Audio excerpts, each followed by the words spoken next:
It's like a well-oiled machine today.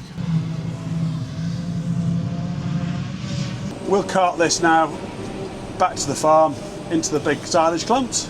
And that'll be about Bert's life now for all of the summer, all the way through to May season.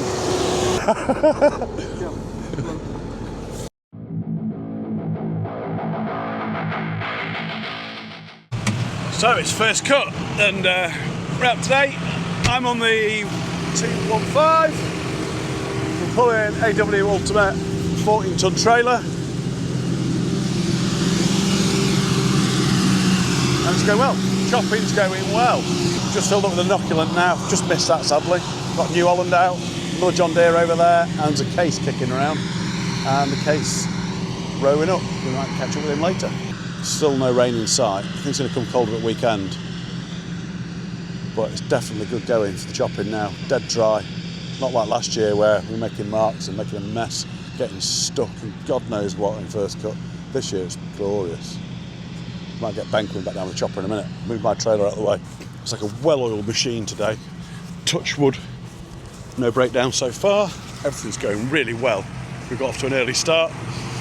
It's a bank holiday weekend. I'm hoping to get all this done today, so everyone can have a little bit of time off.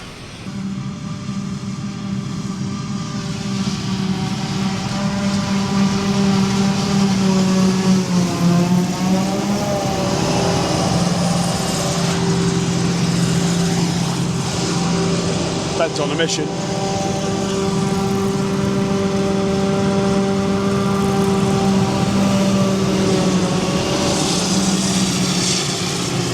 Big X 770. That was new to the fleet last year. Robertsons contracting. Good reliable chopper following it's a big X 650, I think it was. The last one we had.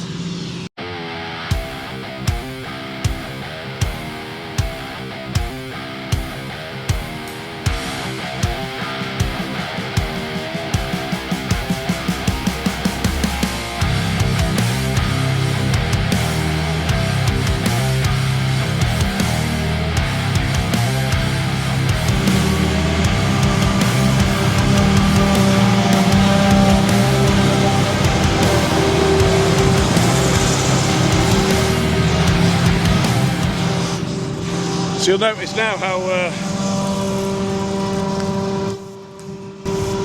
the team's just knows where they've got to go each time. It's like a well-oiled machine.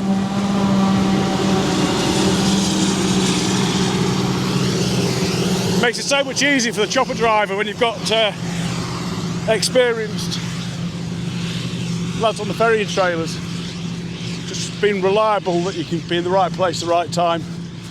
Just keep going. It barely stops chopping. So, loads of you that are watching will know all about silage making, but I'm sure there's quite a few of you that haven't seen this going on before. So those of you that are familiar with silage making, so the principles of silage making are conserving the grass. Well, we've got good growing season, good growing weather, cutting the grass and conserving it for winter forage for the cattle. So another quick stop, fill it with additive. You make your own additive, don't you? Nope. You don't? Oh, I thought you did. I thought you cultured it. Oh, maybe 10 years ago we gave it a go. Ah, right. Yeah, don't do it anymore. Is this a natural culture, or is it an acid, or what are we putting in? It's a natural culture.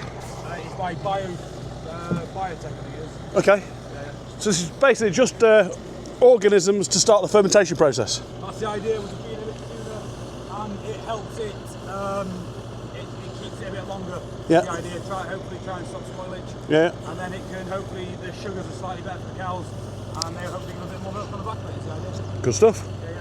Just trying to cover our own asses, really. And ours. A little bit, yeah. So as you can see here, we've got the IBC.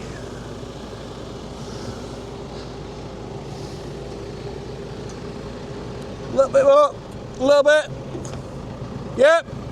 So let's lift the IBC up into place with the telehandler. It's got this length of drain tube here just to act as a funnel into the tank. Good for us to have to fill this up like 2 or 3 times during the day. And this is spraying out just as it's going through the machine. Just putting a little squirt through a little spray bar onto the onto the grass as it goes through the forager. So she's got that little bit of microbe that's just starting that fermentation process. As we were just saying then, that's improving the fermentation, so it should increase the quality of the silage, improve the quality of the silage, helps the silage last that bit longer in the clamp, and is also helping convert the sugars, I think, to the cattle. I think is what he's saying. It's basically making it more palatable and allowing the sugars to be more accessible to the cattle in their diet. So all in all, it's improved the efficiency of the situation. And that's using nature to improve the efficiency. This isn't like some nasty chemical. This is a culture of microbes just doing a natural product, a natural process. Ben's just tightening up the clutch pack on the header, just slipping a little bit. Some of the grass is a bit knotty where it's been raked up, so just putting a bit of extra pressure on the header. So hopefully just get that clutch pack tightened. It should keep us going through the day. We've got to the pit. Butt rate Bert, one and only, absolute legend.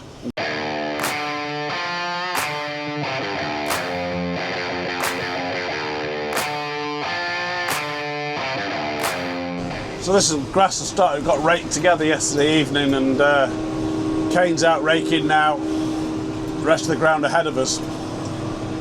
So you can imagine the grass would have been all spread out over this field, wilting down, go through the big rake, full rotor rake, and that pulls all the grass in together.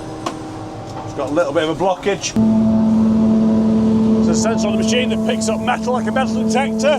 So if there's any wire or metal, it could be a significant lump of metal like a electric fence post, or in this case a tine. So you can see there's a tine that's come off the rake or the tedder. So that could do damage to the machine, or it could just simply, sometimes it's just a little bit of wire, a little fence wire or something like that, which could be dangerous for the cattle to ingest. So every now and again we'll get a little blockage like that where we pick up a foreign object. So quite clever that the machine's got that capability on it. So this grass will have been, as I say, raked up yesterday evening. Kane's ahead of us raking up now, putting it into these nice big wide rows, making it easy for us and efficient for us to collect.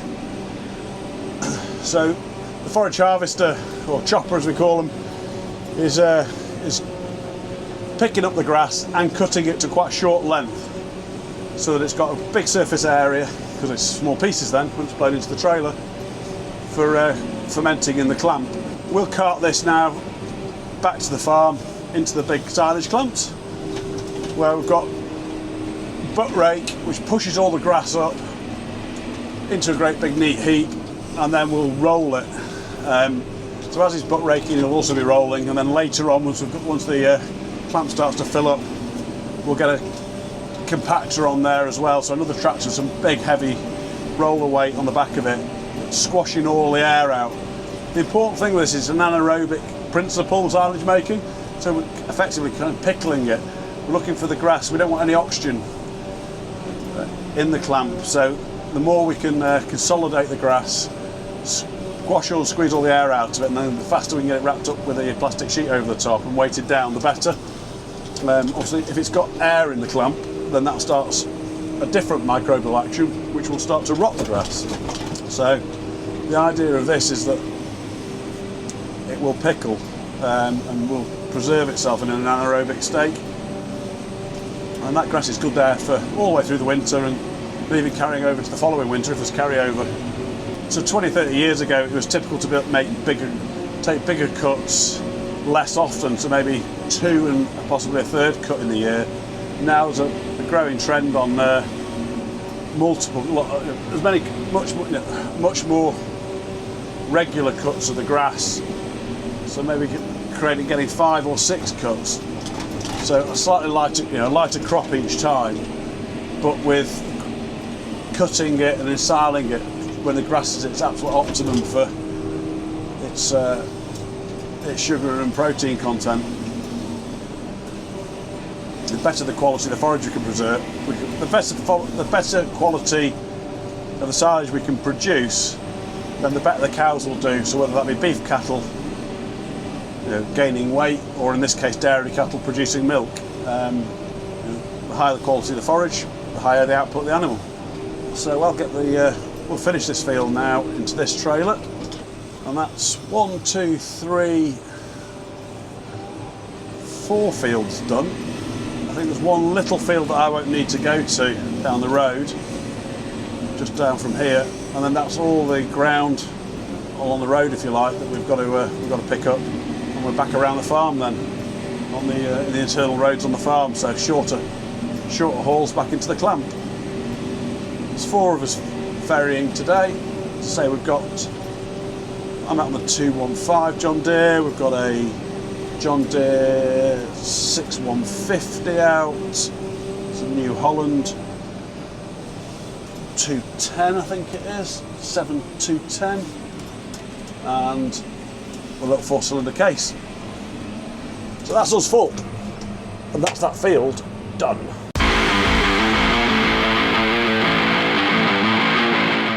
So you can see here we've got Bert on the butt rake. He's on the 7726 Massey Ferguson, Dyna VT. Big old push-off butt rake. You see he's building the grass into the sides now.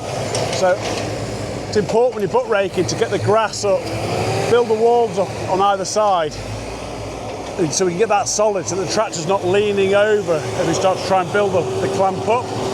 So he's working on these sides at the moment. And you can see the rest of it on that far side. You start seeing where he's been rolling now. Consolidated, he's coming back down towards me. Just rolling those sides in. We've got these plastic side sheets that are coming right down the clamp so they can be folded in over and then the top sheet put on. So we can do everything we possibly can to keep as much oxygen, as much air out of the clamp as we can. So we ensure it's an anaerobic environment. I think this is about 35, 36 years, Bert was saying. It was 35, 36 seasons of butt raking. Fortunately, they don't make them like him anymore. Big weight block on the back of the tractor. Obviously, there's a hackish amount of weight in that butt rake when it's full and loaded with grass. So it's that extra ballast on the back, and also that's giving more pressure onto the tyres again for the increasing the compaction as we're rolling the clamp. And that'll be about Bert's life now for all of the summer, all the way through to May season. He spends most of his life on a silage clamp. Quite a few people would say that's probably the best place for him, but I wouldn't be as harsh as that. Bert's a legend. Yeah, so what you need to do, Bert, is go on to YouTube at Caddis Limited. So at Caddis Limited on YouTube. Like, subscribe and share with your friends, and you can watch us, the whole crew, on TV. Or any mobile device. We will, we'll set you up on YouTube, Bert. I've got it on here, but when you get a minute, we'll get you subscribed. So we've just finished that field now, up to the golf course. Go up to that little field up the road. Yeah, there'll be next out up there. back here. Yeah, I don't know where we're starting. Start on this first field near the clamp. Yeah. Excellent. I'll just check that I'm not needed over there while I'm sat here filming. Living the dream. Weather's great for it, isn't it? Yeah. Grass is looking in good condition. Nice. Perfect. So he wants it probably, right? Well, not get high there. That'd be good. It helps when the ferrymen are putting the grass in the right place for you, doesn't it? Yeah, it's all right, yeah. Right, we'll carry on. Good team. See you in a bit. Bert was showing me before that he's got this air pipe at the back, hanging out the tractor. So this is a new innovation this time. So talk to the airline, Bert. What's this air pipe for? Yeah, quick plug in. Any hot radiators just blows out. I thought this was like a Robertson version of a central tyre inflation system, but it's not. This will make Steve Robertson very rich. It's not quite as efficient as a central inflation system. Then you have got to get out, have you? You know. I Yeah. can't say that there. No, we don't talk about it. It's a family show, Bert. It's a family show. Just waiting for the chopper and the rest of the crew to come up. So you can see the grass in the swath here. So this is the length after it's been mown. This is wilting away and the swath ready for picking up now. You can see the difference between that. Somewhere here on the trailer, I'll show you. It's just missed going into the trailer. Can you see how the forage harvester takes it from the from this long grass as it's coming out the field. It picks it up, and as it goes through, it chops it to a shorter chop length. So that helps it. If you tried to put that in the clamp without chopping it up, it'd be a whole lot more air. So this allows it to greater surface area for fermentation, and also it makes it easier to be able to consolidate the grass in the clamp. Guys are just coming back in now. Chopper's getting set up, ready to go. So this is one of the biggest frustrations for forage harvesting. The metal detector going off, like you saw earlier, we had that great big tine off the tedder. Now they've got about 2 or 3 blockages on this small field. It's often electric fence wire or little bits of old wire out of the hedge. But the metal detectors are really sensitive. So the lads just have to sort of like go through, flick through the grass, try and find the problem. So we don't want to waste loads of grass, we don't want to leave too much on the field, because that's going to need picking up one way or another, so it doesn't inhibit the regrowth of the grass. So we do our very best to get as much as we can, but invariably if we've got contaminants in the field, there's going to be a little bit left. So they'll take it now.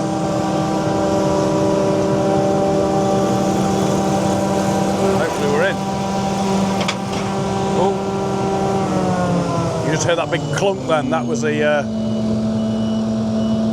disengaging the drums of that clutch just going then, stopping it. It stops really quickly. Make sure that metal doesn't get through the machine. So there's little bits of wire are more of a cow problem. The big bits of metal, like a tine, cause a chopper a big problem. So it's important either which way to try and find the issue.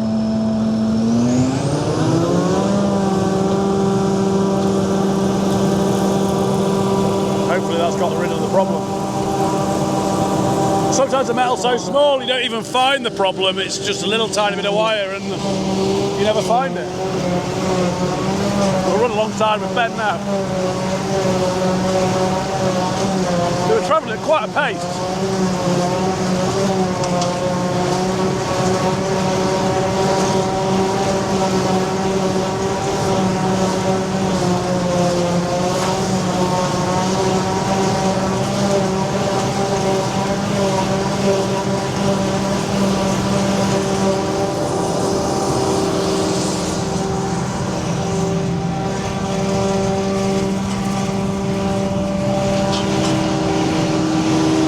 Quick 195 going past.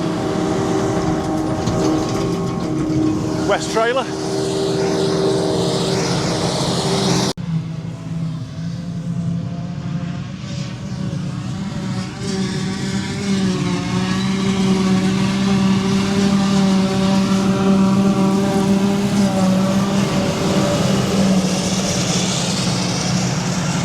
That's a beast, isn't it? Absolute beast. All that grass crop's getting forced through a really small cutter set. All that material goes through a really small space. To get that to chop up and blow through that spout, the speed we can go at is phenomenal engineering now, really, when you think about it. U215. Or Warren, as we called her in one of the videos. To look back at that for Six Nations. So just on the phone. Saying it's going really well today. Should be home for a barbecue this evening. Job's good.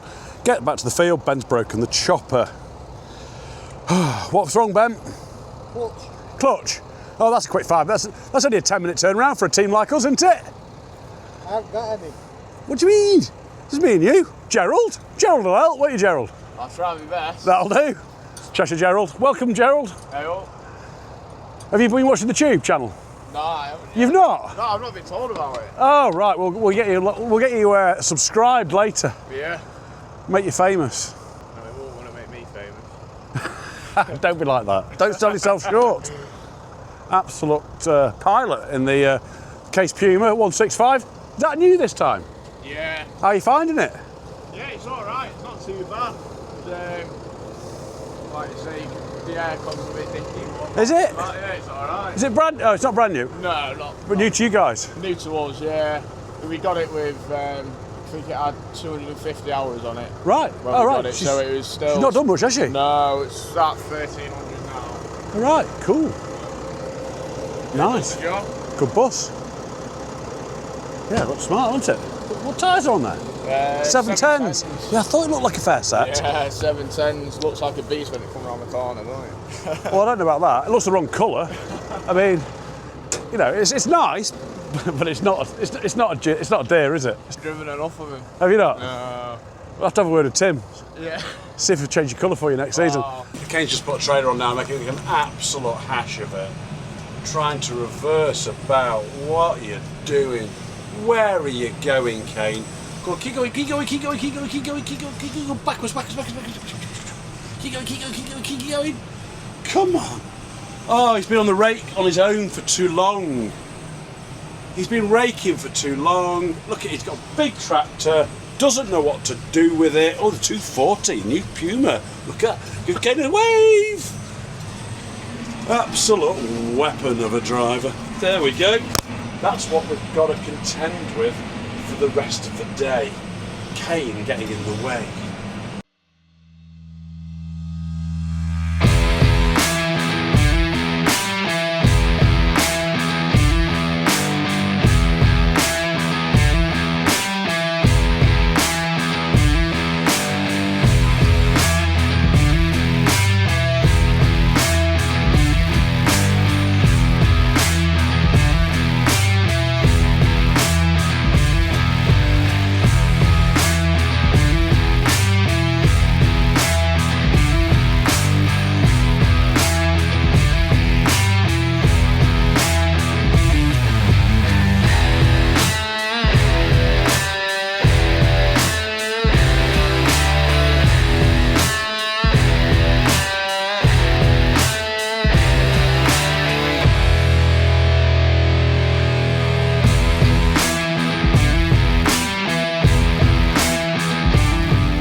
So that's my last load. Bert's pushing up with me about another couple of trailers to come out of the field. Smells beautiful, the fresh grass. Just like when you've mown your lawn, but that lovely smell of fresh grass, but obviously much stronger because there's so much grass here.